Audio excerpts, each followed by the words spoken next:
जानते हैं, सालों पहले जब मैंने शुरू किया इस स्पिरिट के रेल में चलना, जब मेरी आत्मिक आंखें खुली उससे पहले मैंने बहुत ज़्यादा विश्वास किया और बहुत प्रबल इच्छा की कि मेरी आत्मिक आंखें खुलें।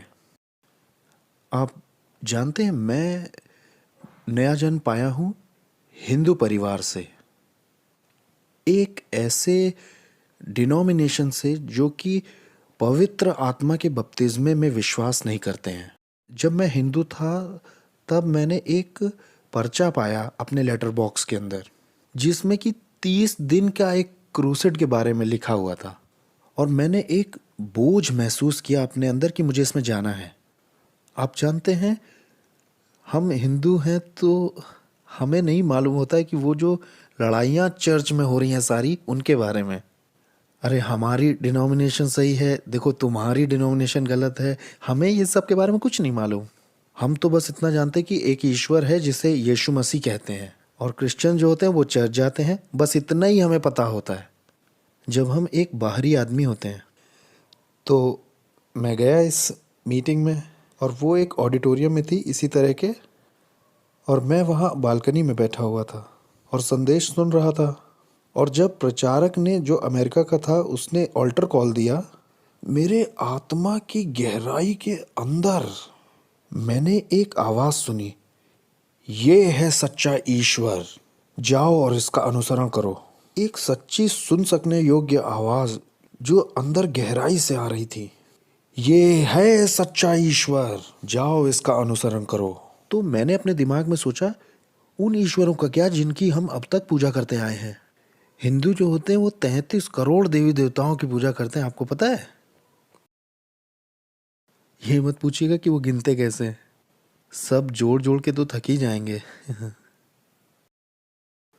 तो हर जो हिंदू होता है, वो जो कट्टर हिंदू है, मतलब वो कम से कम 1 दर्जन देवी देवताओं की आराधना करता है घर में अपने। हमारे घर में एक मंदिर वाला कमरा होता है, उसमें हम बहुत सारी पिक्चर्स भी लगाते हैं उनकी। उनमें से एक संरक्षक देवता होता है जो पूरे परिवार को बचाता है, और उसके साथ बाकी सारे वो वाले लगे होते हैं। तो हमारे घरों में होते हैं 1 दर्जन से ज़्यादा देवता। और यहाँ मैं एक मीटिंग में बैठकर एक आवाज़ सुन रहा हूँ, ये है सच्चा ईश्वर, जाओ इसका अनुसरण करो। मुझे मुझे नहीं पता था कि ये क्या करना है। जैसे कि मैं कोई बहरा हूँ, मैं बैठा रहा उस सीट पर, और थोड़ी देर के बाद मैं जिस चेयर पे बैठा था, मुझे लगा कि वो हिलने लग गई है। वो सचमुच में हिल रही थी, ऐसे हिल रही थी वो। और आपको मालूम है, मैं उसे देख रहा था कि ये बिल्कुल हिल रही है, लिटरली हिल रही थी, और वो आवाज़ बराबर आ ही रही थी, ये सच्चा ईश्वर है। और जो मेरे दिमाग में बार बार सवाल आ रहा था कि जल्दी उठो, जल्दी उठो। और ज़रा अंदाज़ा लगाइए कि मैंने क्या किया होगा। मैंने वो हैंडल कस के पकड़ लिए। मैं नहीं जाऊंगा। देखिए, मैं ये नहीं जानता था कि इससे होगा क्या। क्यों ये आवाज़ मुझसे बार बार कह रही है कि ये सच्चा परमेश्वर है, क्यों ये चेयर हिल रही है। मुझे ये सब नहीं पता था, लेकिन मैं थोड़ा ज़िद्दी बन के बैठा रहा। तब मैंने ये भी देखा कि बहुत सारे लोग उठ उठ के सामने जा रहे हैं। तभी अचानक एक तीसरी बात और हुई। मैंने अपने नीचे एक हाथ महसूस किया, और उसने मुझे बड़े प्यार से मेरे पैरों पे खड़ा किया।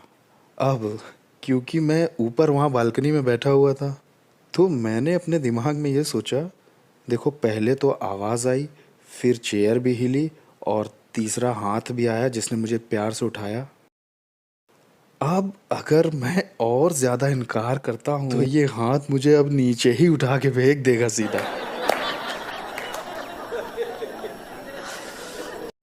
तो मैंने सोचा कि मुझे समर्पण कर ही देना चाहिए इस आवाज़ को। तब मैंने महसूस किया कि इस हाथ ने मेरे हाथ को पकड़ा और बहुत प्यार से मुझे नीचे उतार दिया। और जैसे ही मैं आके खड़ा हुआ, उसने कहा कि आओ हम प्रार्थना करें। तो मैंने ऊपर देखा और कहा, प्रभु अगर आप सचमुच में ईश्वर हैं तो मुझे इस रीबर्थ के साइकिल से बिल्कुल फ्री कर दीजिए आप। और जैसे ही मैंने ये कहा, मुझे ऐसा लगा मेरे सिर पर किसी ने तेल उंडेल दिया हो। मैंने सचमुच में ऐसा ही महसूस किया, और मैंने मुड़ के देखा भी कि कोई मेरे अगल बगल खड़ा तो नहीं।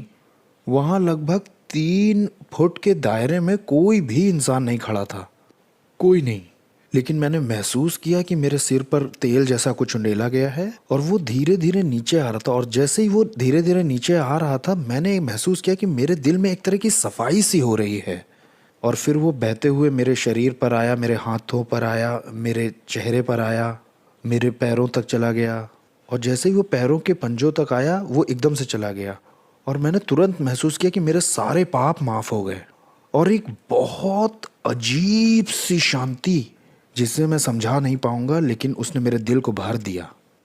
और उसी पल से मुझे ये पता चल गया कि ये यीशु मसीह सचमुच में जीवित परमेश्वर है। 4 अलौकिक अनुभव मुझे हुए हैं जो कि मसीह में मुझे लाए हैं। तो जब मैं सेव हो गया तो उसके बाद क्या हुआ, तो ये जो चर्च था जिसने ये पूरी मीटिंग आयोजित की थी, उन्होंने कुछ पैम्पलेट्स और कुछ किताबें मुझे दी थी, वो इसी तरह से पढ़ने के लिए, आगे बढ़ने के लिए। तो मैं घर वापस आ गया और मैंने अपना विश्वास किसी को नहीं बताया, क्योंकि मेरे पिता एक पुजारी थे। तो मैं जाकर के उन्हें ये नहीं बताना चाहता था कि मैं मसीही हो गया हूँ। तो ये बात मैंने तब तक छुपाई जब तक मैं इसे छुपा सकता था। मैं जब तक रंगे हाथों पकड़ नहीं लिया गया बाइबल के साथ। और उसके बाद तो समझो नरक ही खुल गया मेरे लिए। उसके बाद उन्होंने मेरी ऐसी फटकार लगाई, इतनी बुरी, कि मुझे किसी तरह से बाइबल नहीं पढ़ना और ना किसी क्रिश्चियन से मिलना है। फिर जानते मैंने उनकी बात मान ली और मैं सब कुछ भूल गया, इस मीटिंग के बारे में, उस चर्च के बारे में, और सब कुछ भूल गया। देखिए आपकी, मुझे नहीं मालूम था कि वो चर्च कौन सा है।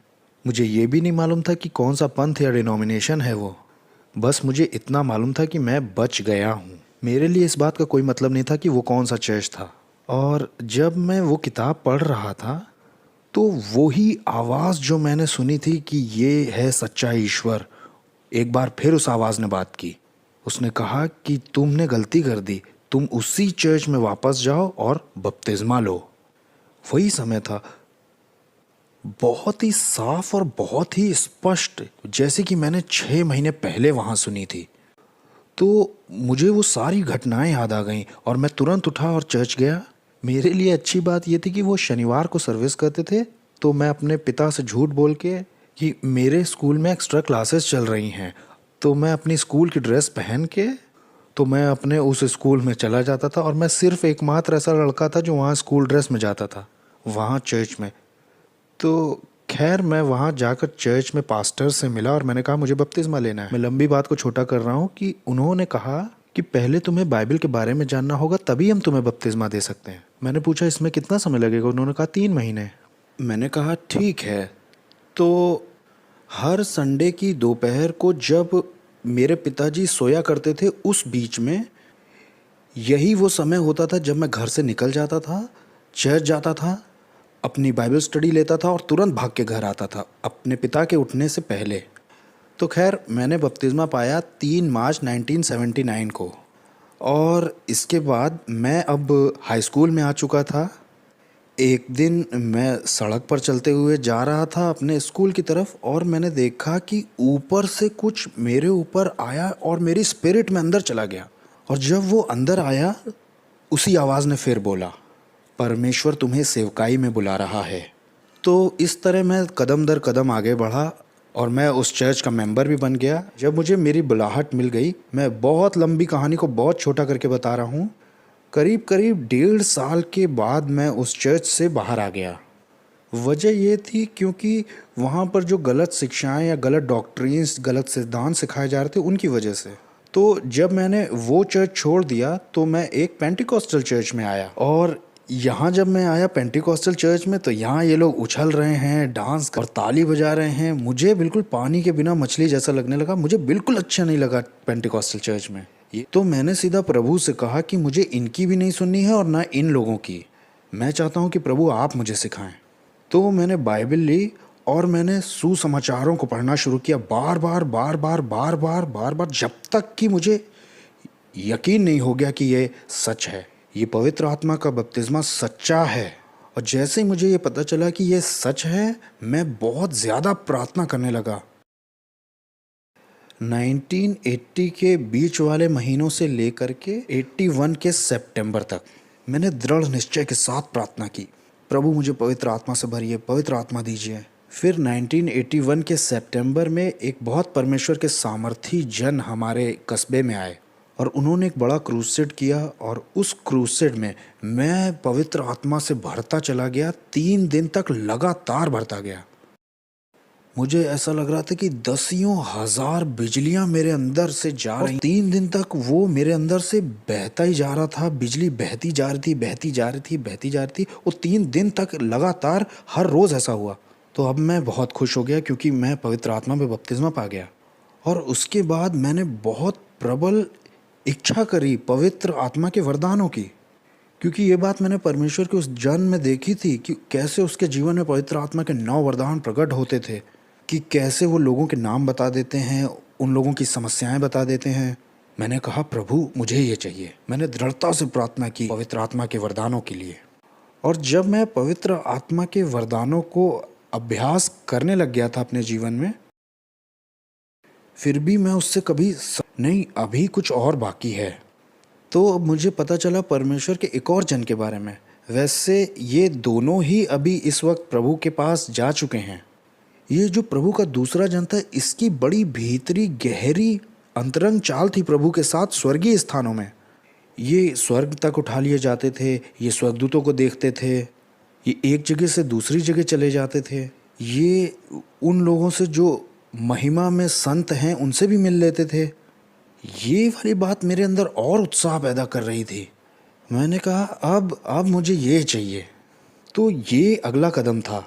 मैंने फिर दृढ़ता से प्रार्थना शुरू की कि प्रभु मुझे भी उसी परमेश्वर के जन की तरह आपके साथ चलना है। मुझे भी वही अभिषेक चाहिए। मेरी आत्मिक आंखें खोलिए। ये जो मेरी खोज थी, इसके बीच का जो समय था, मुझे याद नहीं है कि मुझे कैसे मिली थी ये किताब, जिसको कहते हैं बिलीवर्स अथॉरिटी, जिसे लिखा है केनेथ ई हेगन ने। उनकी किताब मेरे हाथ में आ गई तो मैंने उसे पढ़ा। और जब मैंने वो किताब पढ़ी है, मैं उस हिस्से तक पहुंचा जहां पर वो अपने आत्मिक जीवन में बहुत ही असंतुष्ट हो गए थे और वो और ज़्यादा कुछ गहराई चाहते थे। आपने पढ़ी है ये किताब? तो और इन्होंने अपनी पत्नी से कहा कि मैं जा रहा हूँ प्रभु को खोजने, मेरा इंतज़ार मत करना रात के खाने के लिए। मैं तब तक बाहर नहीं आऊँगा जब तक मैं प्रभु से ना मिल लूँ। और फिर इन्होंने अपनी बाइबल ली और इफिसियों के पहले अध्याय की 17 से 21 तक और तीसरे अध्याय की 17 से 22 आयत को पढ़ा, जहाँ पौलुस ने एक प्रार्थना की है, वो भी इफिसियों के विश्वासियों के लिए। तो इन्होंने प्रार्थना की, प्रभु ये प्रार्थनाएं आत्मा द्वारा रचित हैं, ये सिर्फ इफिसियों के विश्वासियों के लिए नहीं है, ये तो मेरे लिए भी हैं। तो मैंने उन प्रार्थनाओं का दावा किया। उन्होंने प्रार्थना की, प्रार्थना की और प्रार्थना की, और जब तक कि प्रभु ने ये नहीं कह दिया कि आज के बाद से तुम्हारी आत्मिक आंखें खुल गई हैं। और जब मैंने इस बात को पढ़ा तो मेरे अंदर एक बहुत ज़्यादा उत्तेजना पैदा हो गई। तो मैंने ये सोचा कि अगर ये गोरे आदमी के लिए काम कर सकता है तो निश्चय है कि भारतीय के लिए तो जरूर करेगा। क्योंकि हमारा परमेश्वर जो है वो रंग भेद नहीं करता है कि नहीं? वो कलर ब्लाइंड नहीं है। तो मैंने उस प्रार्थना को लिख लिया और व्यक्तिगत बना लिया कि प्रभु मुझे आप भर दीजिए अपनी आत्मा से जो बुद्धि और प्रकाशन का है, कि मेरी मन की आंखें ज्योतिर्मय हो जाएं पूरी, ताकि मैं ये समझ सकूं कि मेरे बुलाहट की आशा क्या है, कि संतों की मिरास की आशा का धन कितना बड़ा है, जो मुझ में काम करती है आपकी वो सामर्थ कितनी बड़ी और महान है। मैंने इन बातों को एक पन्ने पर लिखा और मैंने प्रार्थना की, प्रार्थना की और प्रार्थना की। जब भी मैं उठता था और जब भी मुझे थोड़ा सा भी समय मिलता था, मैं एक कोने में जा कर के घुटने टिका करके प्रार्थना करता था, बहुत ही दृढ़ता के साथ। सितंबर 2003 के तीसरे हफ्ते में, मुझे लगता है 23 या 24 तारीख थी वो, मैं एक आत्मिक सभा में गया हुआ था। जब वहाँ प्रार्थना की जा रही थी, अचानक मेरी आत्मिक आंखें खुल गईं। मैंने देखा प्रभु यीशु मसीह क्रूस पर लटके हुए हैं। 20 मिनट तक मुझे ये दर्शन होता रहा और हर एंगल से होता रहा। वो सामने से, बगल से, पीछे से, ऊपर से, नीचे से, हर तरफ से मैंने इस दृश्य को देखा और मेरी आंखों से आंसू नदियों की तरह बहे। मैं रोता गया और रोता गया। मुझे ये नहीं मालूम मैं क्यों रो रहा था और मैं आंसुओं पर काबू भी नहीं कर पा रहा था। और उस दिन से आगे अब तक जब भी मैं प्रार्थना करता हूँ मैं एक दर्शन देखता हूँ, एक आत्मिक दर्शन। और इसके बाद भी मैं संतुष्ट नहीं हुआ। मैंने कहा ये भी अभी काफ़ी नहीं हुआ, अभी भी काफ़ी नहीं है और मुझे अगले चरण तक जाना है। और क्या है अगला चरण? प्रभु यीशु मसीह को देखना। ये मेरा अगला चरण। तो मैं दृढ़ता से प्रार्थना करने लगा, प्रभु मुझे आपको देखना है। तो एक दिन नवंबर में ऐसा हुआ 1983 में, मैंने निर्णय लिया कि मुझे पूरा दिन प्रार्थनाओं में ही देना है, सुबह 10 बजे से लेकर शाम के 5 बजे तक।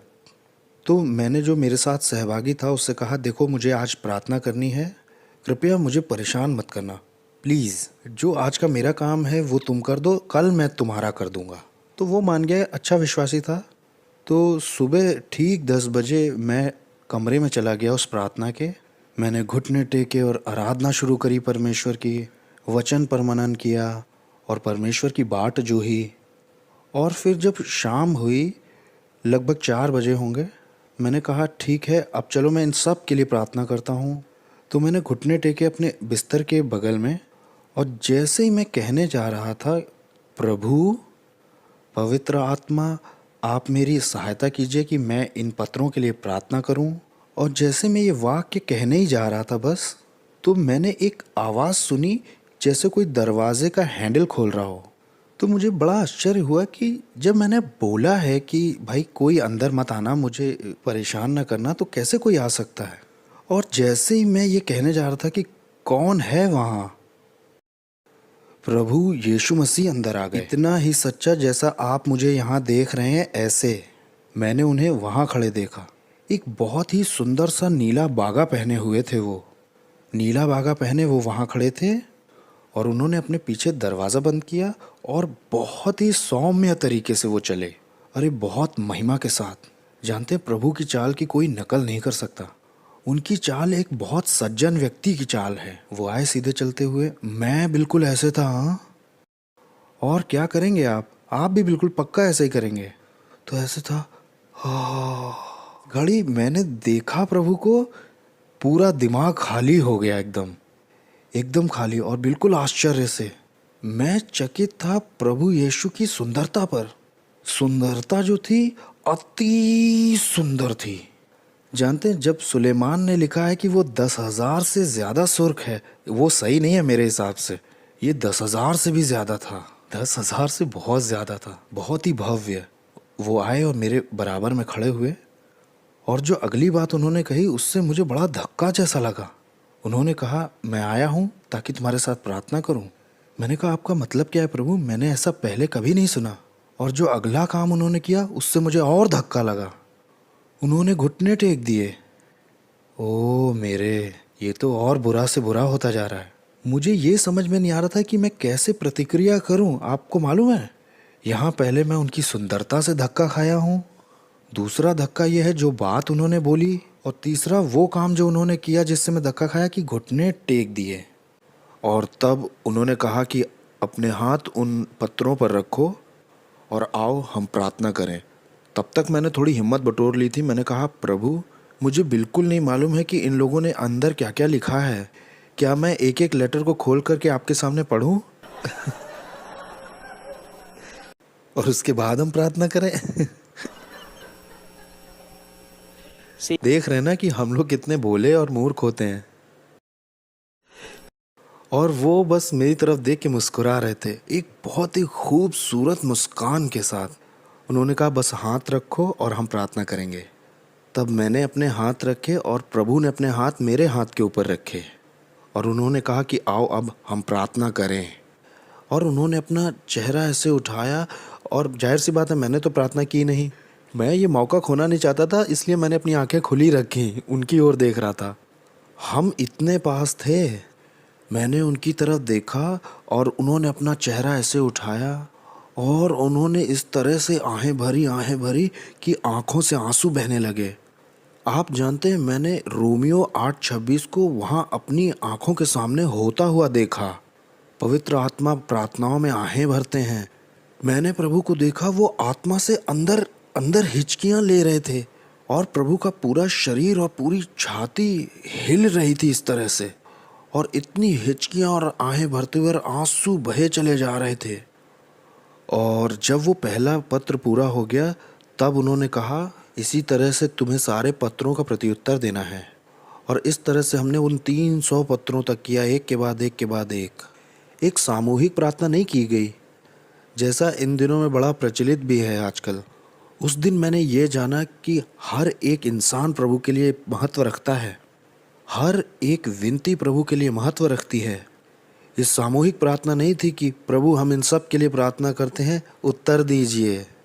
और जब हम उन सारे पत्रों को पूरा कर चुके तब उन्होंने मेरी ओर देखा, वो खड़े हो गए, उन्होंने अपने हाथ मेरे सिर पर रखे और उन्होंने मुझे आशीष दी। और उस दिन के बाद से जब भी कभी मैं प्रार्थनाओं में आंखें बंद करता हूँ, मैं देखता हूँ कि हमेशा प्रभु मेरे दाहिने हाथ पर खड़े हुए हैं। तो खैर मैं बहुत खुश था, लेकिन मैंने कहा प्रभु अभी भी काफ़ी नहीं है, अभी थोड़ा सा और। अब क्या रह गया है? और अब मैं आपकी महिमा देखना चाहता हूँ, अब मैं स्वर्ग देखना चाहता हूँ। और ये मेरी अगली प्रार्थना थी।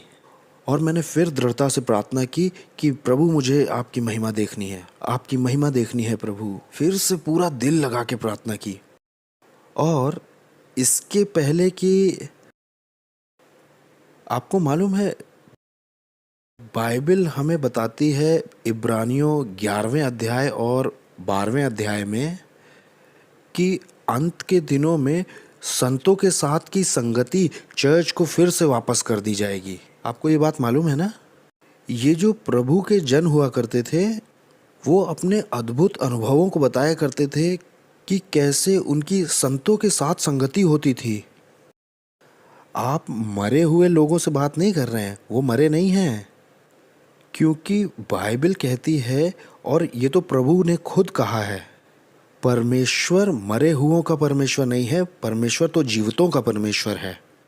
वो अब्राहम का परमेश्वर है, इसहाक का और याकूब का। वो जीवितों का परमेश्वर है। अगर वो जिंदा हैं तो हम एक तरह से मृतकों से बात नहीं कर रहे हैं, नेक्रोमेंसी नहीं है ये। आमेन। आप समझ रहे हैं मैं क्या कह रहा हूँ? ये मृतकों से बात करना नहीं है, वो जिंदा है महिमा के सारे संत।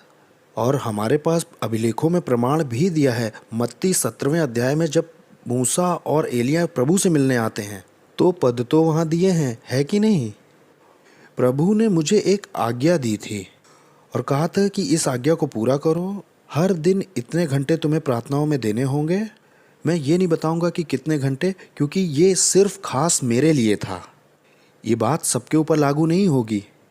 मैं समझ गया हूँ कि ये सबके लिए काम नहीं करेगा, क्योंकि मैंने जब दूसरों से ये बातें बताई और जब उन्होंने प्रार्थनाओं में उतना ही समय बिताया, उनके लिए काम नहीं किया, तो तब मैंने ये महसूस किया कि नहीं, ये सिर्फ खास मेरे लिए बनाया गया था। लेकिन नियम ये था कि परमेश्वर की बाट जोहनी है, यही एक नीति थी बस। परमेश्वर के साथ चलना है, परमेश्वर के साथ चलना है और पीछा करना है बहुत ही दृढ़ता से। और ये एक बात है जो आपको माननी है कि बहुत दृढ़ निश्चय के साथ अभिलाषा करनी है। 7 दिन के बाद ऐसा हुआ, एक दिन जब मैं बाट ही जो रहा था परमेश्वर की और वचन पर मनन कर रहा था, मैंने महसूस किया कि कोई अंदर आया है मेरे कमरे में। मैं मुड़ा और मैंने देखा कि एक बहुत ही ज़्यादा आयु का एक संत, पूरा महिमा से भरा हुआ, सफ़ेद दाढ़ी यहाँ तक, सफ़ेद पूरे बाल उसके, खड़ा हुआ है मेरे कमरे में। और वो चलते हुए मेरे पास आया और मुझसे पूछा, तुम क्या पढ़ रहे हो? मैंने कहा, पिता मैं ये पढ़ रहा हूँ। तब मैंने उनकी ओर देखा और कहा, अय्या आप कौन हैं? और उन्होंने कहा कि मैं हूँ वो जिसने ये प्रकाशित वाक्य लिखा है। मैंने कहा, यूहन्ना। मेरी हिम्मत नहीं पड़ी कि मैं ऐसे शब्द बोलूँ, यूहन्ना। और वो मेरे बराबर में आकर बैठ गए और कहा, अपनी बाइबल में प्रकाशित वाक्य खोलो, आओ हम पढ़ते हैं पहला अध्याय। तुम्हें मालूम है वो मैंने कैसे लिखा है? और उन्होंने वो मुझे बताया कि कैसे उन्होंने वो लिखा था। और एक सवाल था जो बहुत दिनों से मेरे दिल में था। मैंने कहा, अय्या आप तो पतमुस टापू पे थे ना? आपने कैसे वो पत्र सारे लिखे सातों कलीसियाओं को और उन्हें भेजा किस तरह से, वो जो कि एशिया माइनर में थी सातों। उन्होंने कहा, जब परमेश्वर ने मुझे ये प्रकाशन दिया तो उन नगरों के जो भी स्वर्गदूत थे वो सब मेरे सामने आकर के खड़े हो गए थे और मैंने लिखा ये सब स्क्रोल्स में और उन्हें दे दिया और वो लेकर के गए उनको अलग अलग कलीसियाओं में। वहाँ इफिसियों की कलीसिया के दूत के पास वो लेके गए और ये बातें जब उन्होंने मुझे बताई तो मैं बहुत रोमांचित हो गया। तो फिर वो छोटी सी एक मुलाकात जो कि लगभग आधे घंटे की होगी, वो चले गए और फिर उस दिन के बाद से हर कुछ दिनों के बाद कोई ना कोई संत मेरे पास आता जब मैं परमेश्वर की बाट जो रहा होता था, या तो प्रार्थना करने के लिए और या बाइबल में कुछ ऐसी आयतें जो आज तक मुझे समझ में नहीं आई थी उन्हें समझाने के लिए। वो पूछते कि इसका मतलब मालूम है। जब मैं यशाया की किताब पढ़ रहा था, यशाया नबी आए थे, उन्होंने कहा ये मुझे समझाने दो इसका मतलब क्या है। हर रोज़ ही ऐसा चलता रहा। तो मैं बहुत ज़्यादा उत्साहित था, लेकिन मैं अभी भी संतुष्ट नहीं था। अभी तो कुछ और भी बाकी होगा, कुछ और तो है। अगला क्या है? स्वर्ग की महिमाओं को देखना, ये मेरा अगला लक्ष्य बन गया। मैंने फिर दृढ़ता से प्रार्थना शुरू की, प्रभु मुझे आपकी महिमा को देखना है, प्रभु मुझे आपकी महिमा को देखना। और हर रोज़ मैं दृढ़ता से और पूरे जुनून के साथ प्रार्थना करता था ये कि प्रभु मुझे आपकी महिमा को तो देखना है। मेरे जन्मदिन के एक हफ्ता पहले, या यूँ कहूँ कि मेरे जन्मदिन वाले दिन की रात में एक संत मुझसे मिलने आया जब मैं प्रार्थना कर रहा था। मुझसे कहा, आज तुम्हारा जन्मदिन है, मैं तुम्हें आशीष देने आया हूँ। बहुत जल्दी वो जो तुम प्रार्थना कर रहे हो इतने समय से, तुम्हें मिलने वाला है वो। और जैसे ही उन्होंने ये बात कही मैं तुरंत समझ गया कि ये कौन है। और तब मैंने उस संत का धन्यवाद किया और वो चले गए और मैंने फिर दृढ़ता से प्रार्थना शुरू की। मैंने कहा, प्रभु अब आपने मुझे एक वचन दे दिया है, अब ये सिर्फ विश्वास के द्वारा नहीं कर रहा हूँ, अब मेरे पास प्रतिज्ञा किया हुआ एक वचन है। तो मैं और दृढ़ता से प्रार्थना करने लगा, प्रभु मुझे ये चाहिए, प्रभु मुझे ये चाहिए। और एक दिन 24 मार्च के दिन 1984 में सुबह के लगभग 2 बजे जब मैं परमेश्वर की बाट जो रहा था, अचानक मैंने अपने आप को एक बड़े विचित्र स्थान पर पाया। मैंने अपनी आंखें खुली, इधर उधर देखा और एक बहुत सुंदर बगीचा था ये। जब मैं ये आश्चर्य कर रहा था कि मैं हूँ कहाँ पे, 2 स्वर्गदूत जो कि लगभग 8 फुट के होंगे वो आके मेरे बगल में खड़े हुए और बोले, स्वागत है। मैंने उनकी ओर देखा, मैंने कहा, ये कौन सी जगह है? ये स्वर्गलोक है। और फिर वो मुझे घुमाने लगे और मुझे एक जगह ले गए जहाँ पर बच्चे थे, बहुत छोटे बच्चे थे, 3 साल के, 5 साल के। तो मैंने उन्हें देखा, वो रह रहे थे स्वर्गलोक के उस हिस्से में। और तब वहाँ एक और दरवाज़ा खोला गया और जब ये अनुभव हुआ तब से आज तक मैंने कभी भी ना तो भूखा होना छोड़ा और ना ही इच्छा करना बंद किया। ये अच्छा नहीं होगा कि आप सिर्फ इस बात को सुन लें कि मेरी तरह आकर के आपने यहाँ बता दिया कि अरे मुझे तो ये वाला अनुभव भी हुआ है, मेरी चाल तो ऐसी रही है, ये भी संभव है, वो भी संभव है, ये अच्छा है। नहीं, आप सिर्फ वहीं तक ना रुक जाएं। यह आपके पिता की इच्छा है कि आप और पीछा करें और मेहनत करें और ज़ोर लगाएं। इस बात के लिए मैं पूरी निश्चय से और दृढ़ता से जानता हूं कि ये आपके पिता की इच्छा है। और अगर ये आपके पिता की इच्छा नहीं होती तो उसने मुझे ये कल ना दिखाया होता, उसने नहीं दिखाया होता।